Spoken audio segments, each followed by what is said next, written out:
Hi everyone! So I'm going to answer another question here, and it's from Chasity. So hi Chasity, if you're watching this video. Chasity asked, I was wondering if you can do a video on what you ate when you began your raw lifestyle.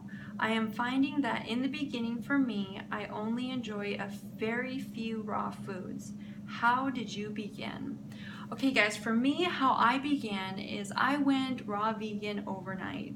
And how I did that, the moment I decided to go raw and not look back, is my first meal, I still remember it, it was bananas, and I remember it was a bowl of broccoli, cauliflower, and carrots.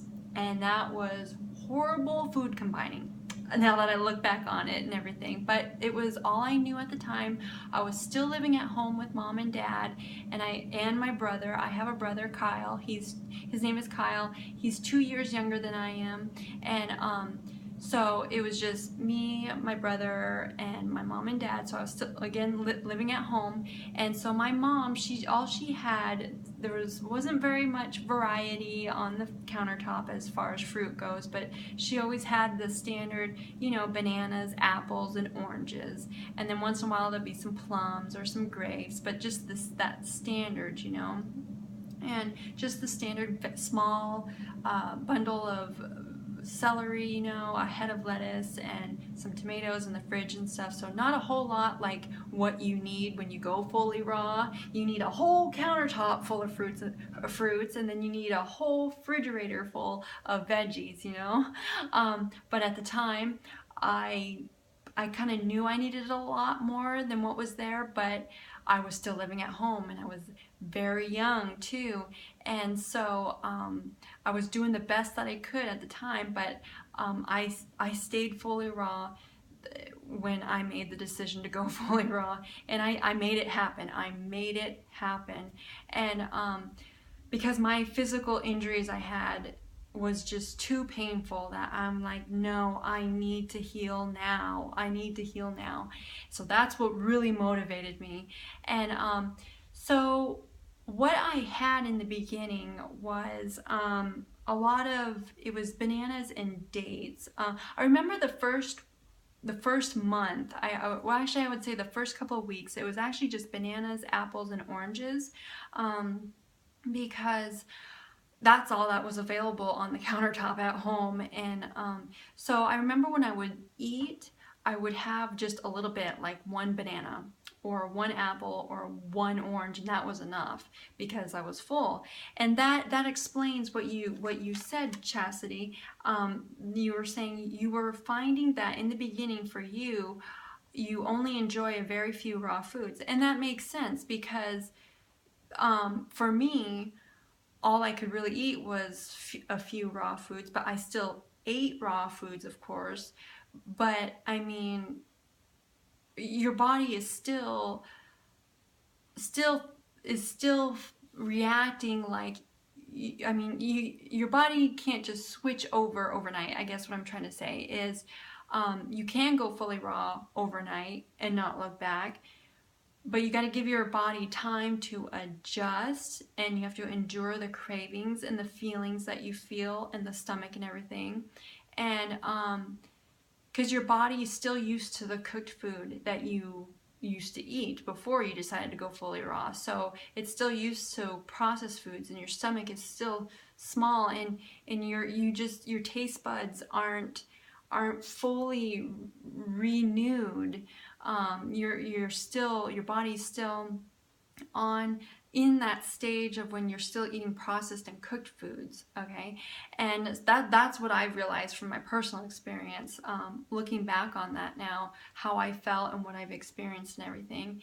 And the longer you are fully raw, of course, a lot of you guys know, a lot of you raw foodies out there know that your body does adjust.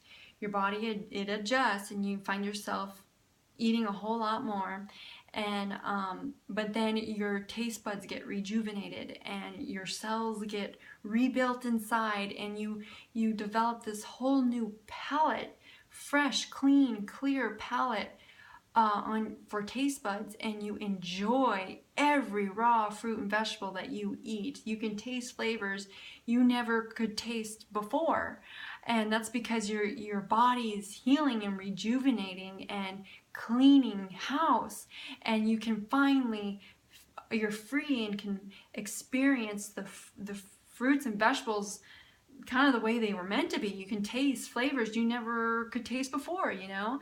And so that kind of, I just kind of wanted to mention that though, because that kind of explains what you mentioned there, Chasity.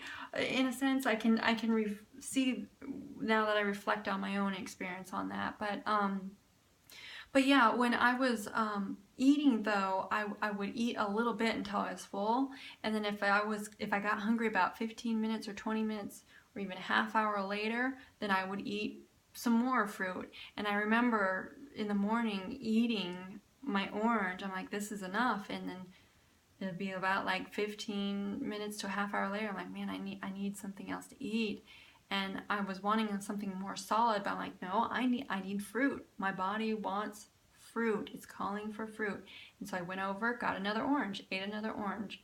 And then I found out, okay, 15 minutes later, I need a little something else, and so I got another orange. So I grazed, and at the time I was following Freely the Banana Girl, Enduring Rider, and a couple other raw food channels too.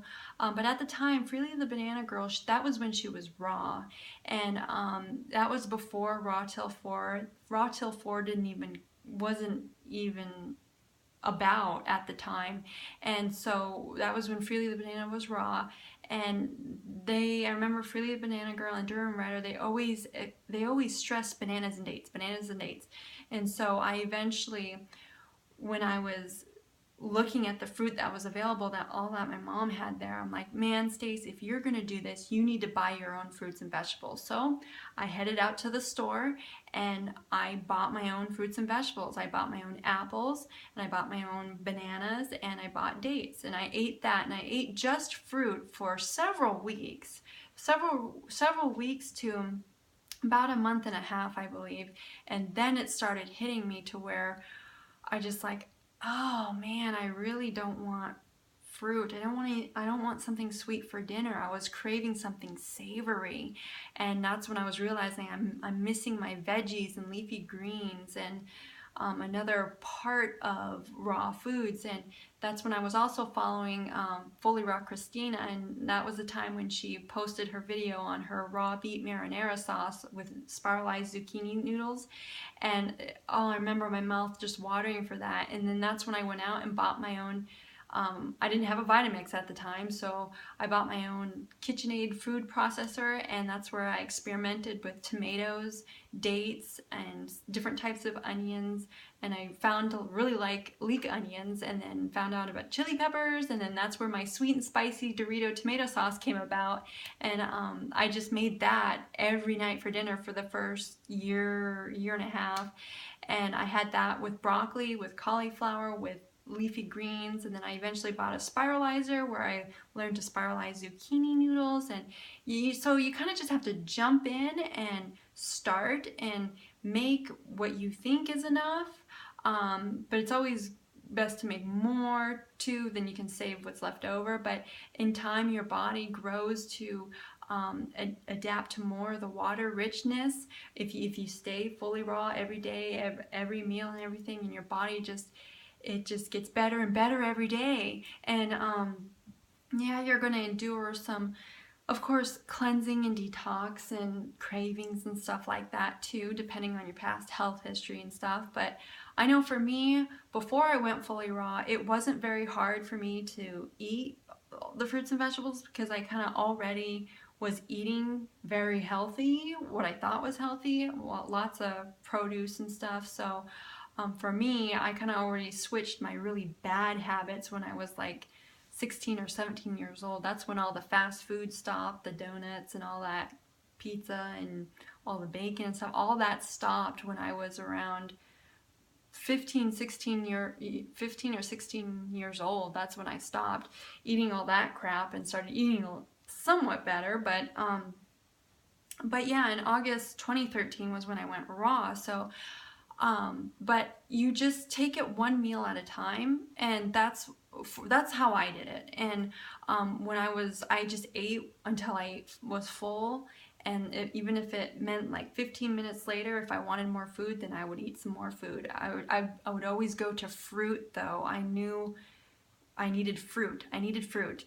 And then after about the first couple months, that's when I started like realizing I just don't want bananas and dates. And I was starting to experiment with smoothies and stuff, blending them in smoothies, trying that out. And then I eventually got myself a Vitamix, but that was about a year later, about a year or a year and a half later when that happened. But then I started getting into different fruits, like, well, okay, well, I'm buying my own fruit now. That means I don't have to have bananas, apples, and oranges all the time, because that's all my mom bought. I started buying mangoes, and I started buying pineapple and different types of kiwis, and then different types of grapes. And then throughout the year, throughout the next couple of months in the year, I was starting to see all these different types of fruits and vegetables out there. I'm like, my mom never bought these, so I bought them because I'm like, I'm investing in my health, and I want to try these new fruits. And so that's why even to this very day, I try any new fruit I can find, because I've realized that the amount of variety in raw vegan fruits and vegetables is incomprehensible. There are so many different types of fruits and vegetables on this planet, it's incomprehensible. There is such a wide range of variety, and everything is so darn tasty. Oh my gosh, so I don't know if you guys can tell, but they've been staring you right in the face the whole video, is figs. I'm a fig fanatic. They are super expensive, but I'm investing in my health. And this is a fruit that I absolutely love, and all different types of variety of figs. And don't you want some, guys? But so eating this way, I just, oh, and then of course cotton candy grapes. Come on now, guys. Come on now. These taste like cotton candy. They are amazing. Take a gander at those, guys. They smell like cotton candy too. Oh man, these are really, really good. But that's how I did it though in the beginning. That's how I began. And then of course in time I found out that I'm like, okay, I'm enduring everything now. This is good. And my body adjusted, and I found myself starting to eat larger meals. I was starting to find myself, when I was hungry, I actually grew to eating like 2-3 mangoes in a meal, and then finding about different types of papayas, eating like 2-3 papayas, little smaller papayas for a meal. And so there was a time where I was starting to eat a lot, but then I noticed the longer I am raw, kind of the less I'm starting to eat now, because I am eating a lot, but my meal sizes have kind of gotten a little bit smaller now. So I'm noticing like, this is awesome. I feel like my body's really adjusted to this, and I am able to assimilate and process everything a lot better than what I could in the beginning. So that's what I did there, guys. So yeah, that's what I did. Okay, so I'll stop babbling, you guys. Sorry if the video's gone too long. I'm sorry. I'll just babble and babble and babble, you guys. I'm sorry. But hopefully that answered your guys' question, or your question there, Chasity. And I'm sure I'll be doing a couple other videos on my detox experience and all that stuff too. And kind of my past health history and stuff, because it all stemmed from my running. Holy moly. But it was a blessing in disguise. It really was. Okay, guys, so remember to love being raw. Put a big old smile on your face today. I hope I did that for you guys. And I'll see you guys next video, okay? Bye, guys.